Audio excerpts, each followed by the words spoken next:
일곱째 일을 떼실 때에 하늘이 반시간쯤 고요하더니 내가 보매 하나님 앞에 일곱 천사가 서 있어 일곱 나팔을 받았더라. 또 다른 천사가 와서 제단 곁에 서서 금 향로를 가지고 많은 향을 받았으니 이는 모든 성도의 기도와 합하여 보좌 앞 금 제단에 드리고자 함이라. 향연이 성도의 기도와 함께 천사의 손으로부터 하나님 앞으로 올라가는지라. 천사가 향로를 가지고 제단에 불을 담아다가 땅에 쏟으매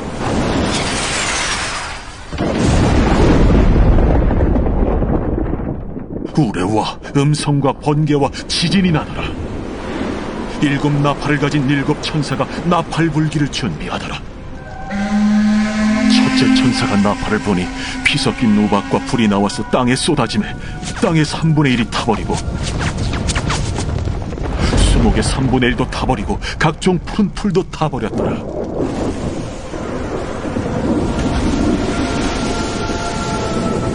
둘째 천사가 나팔을 보니 불붙는 큰 산과 같은 것이 바다에 던져지매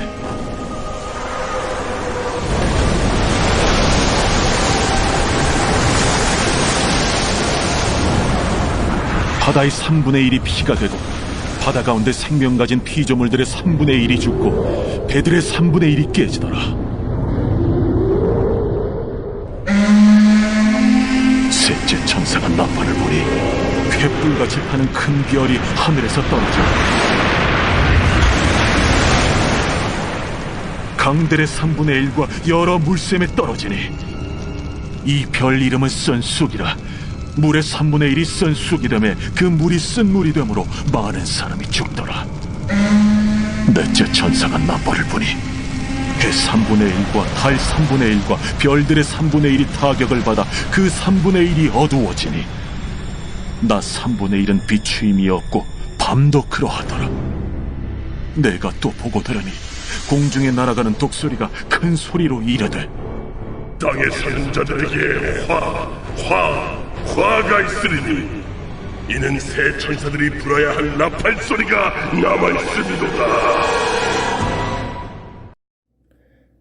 안녕하십니까. 11월 20일 수요일 말씀 묵상 시작하겠습니다. 요한계시록 8장 1절부터 13절까지 말씀 함께 읽었습니다. 우리는 지금 요한계시록의 제3막 일곱 나팔의 이야기를 읽어가고 있습니다. 이 일곱 나팔의 이야기에서는 출애굽기에 나타나는 이미지가 많이 사용된다라는 사실을 꼭 기억해 주셨으면 좋겠습니다. 어제 본문에서 큰 환난에서 나온 흰옷 입은 자들, 곧 새로운 출애굽을 통하여 새롭게 세워진 이스라엘이 소개를 받았죠. 그리고 그들이 이 세상 가운데 거하면서 영적인 전투를 감당하게 될 것입니다. 물론 그 영적 전투는 사실 그들이 하는 게 아니고 하나님께서 하시는 겁니다. 과거 출애굽기에서 이스라엘이 하나님께 부르짖어서 결국 하나님께서 그 기도를 들으시고 모세를 보내사 그 애굽과 영적인 전투를 감당하셨던 그 하나님의 모습이 오늘 읽은 이 본문에서도 똑같이 나타나고 있습니다. 그래서 첫째 재앙부터 넷째 재앙까지 온 땅에 어떠한 심판이 임하는가, 마치 출애굽기에서 그 애굽에 임했던 하나님의 심판과도 같은 심판이 그 세상 가운데 쏟아지는 모습이 그려지고 있습니다.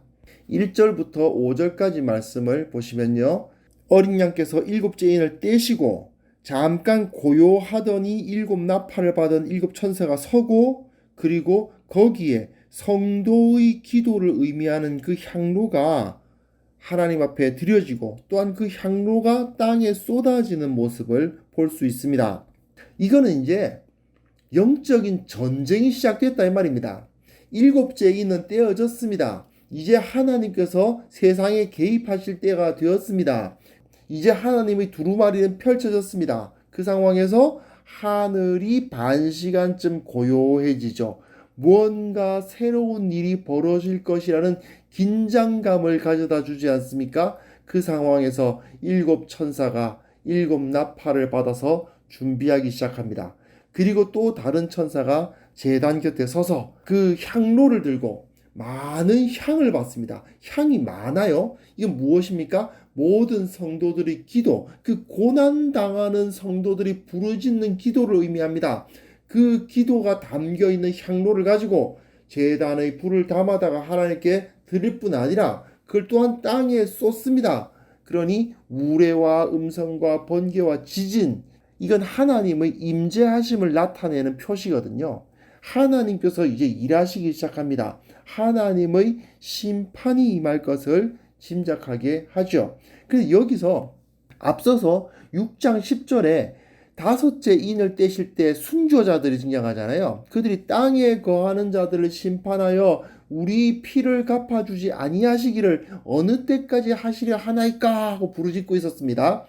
결국 그들의 기도와 그 부르짖음이 하나님께 도달했죠. 하나님께서는 그때는 잠깐만 쉬고 있어라고 말씀하셨지만 이제 그때가 된 겁니다. 그러므로 이제 하나님께서 실력 발휘에 들어가시는 겁니다. 성도들과 순교자들의 기도가 결국 하나님께 상달되어서 결국은 응답되더라 하는 것을 보여주고 있는 거죠. 6절부터 12절까지 내용 보시면요. 이제 첫째 나팔부터 넷째 나팔까지의 이야기가 주어지고 있습니다. 앞에 제2막에서 7봉인을 뗄 때에도 앞의 4봉인은 땅의 역사를 이야기하고 뒤의 3봉인, 하늘에서 이루어지는 하나님의 역사를 보여주지 않았습니까? 마찬가지로 먼저 부른 네 나팔은 이 땅에 임하는 하나님의 재앙을 나타냅니다. 원래 나팔이라는 것 자체가 전쟁이 시작됐다는 것을 알리는 역할을 하는 거 아닙니까? 하나님께서 이제 악한 세상을 향해서 하나님의 전쟁이 시작되었다는 것을 나타내는 거죠. 사실 출애굽기도 마찬가지인 게요. 모세와 아론 이 두 사람은 하나님께서 애굽으로 보내신 하나님의 군대입니다. 예, 2명밖에 없는 군대예요.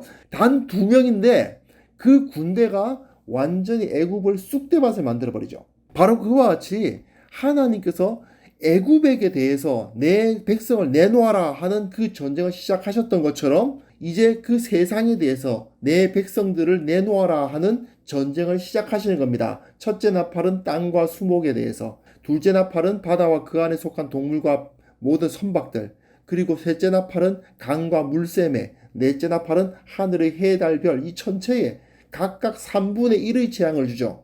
이거는요 완벽한 파괴를 의미하진 않습니다. 3분의 1의 재앙을 주잖아요.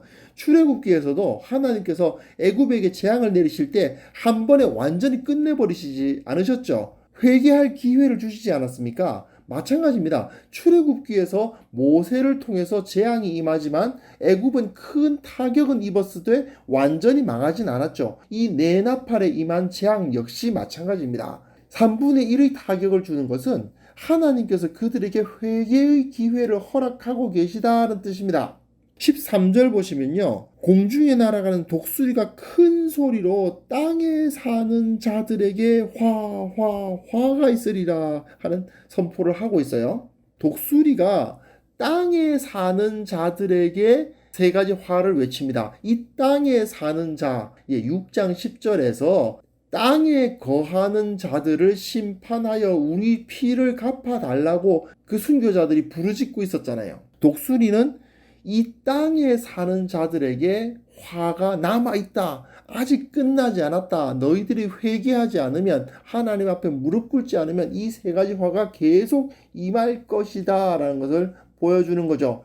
앞에 네 천사들이 부은 나팔은 물리적인 세계를 향한 재앙이 이루어졌다면 나머지 재앙들은요 사람과 그 영혼에 관한 재앙이 이어집니다. 그러나 애굽에 임한 재앙이 이스라엘은 피해갔죠.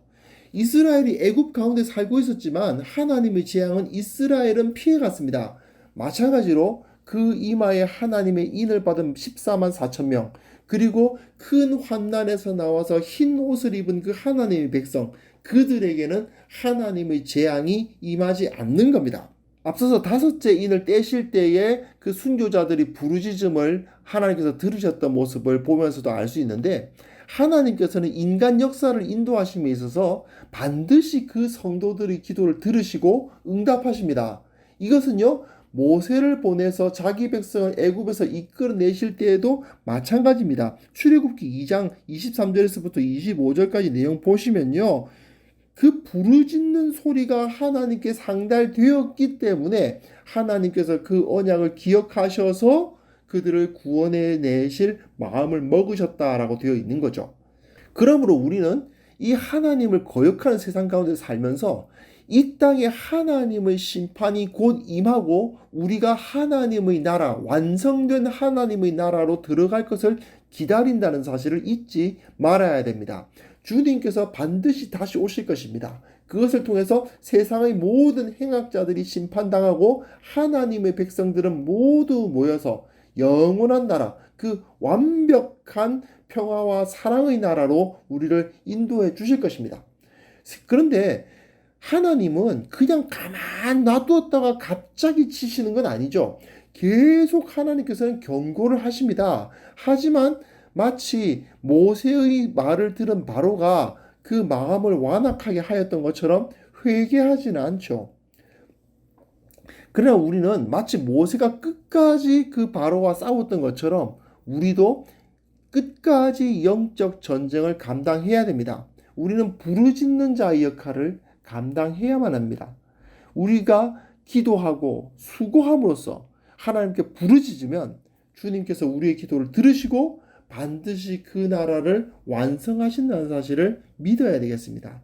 그렇기 때문에 우리는 이 세상 가운데서 낙심해서는 안 됩니다. 나 한 명 이렇게 산다고 해서 나 혼자 이렇게 예수님 말씀 따른다고 해서 세상이 뭐가 변하나 이런 생각을 해서는 안 되는 것입니다.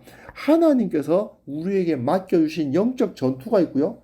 그 전투를 우리는 반드시 감당해야 합니다. 하나님께서 우리를 승리하게 하십니다. 왜냐하면 사실상 우리가 싸우는 것이 아니고 하나님께서 싸우시는 것이기 때문입니다. 우리는 기도함으로써 주님께 부르짖음으로써 하나님께서 이 세상과 전쟁을 시작하시고 결국 그 전쟁에서 승리하시도록 주님께 외치고 주님께 간구하는 역할을 맡았다는 사실을 기억하시면서 이 세상에서 주님께 부르짖고 기도하는 사역을 온전히 감당하는 우리 모두가 되었으면 합니다.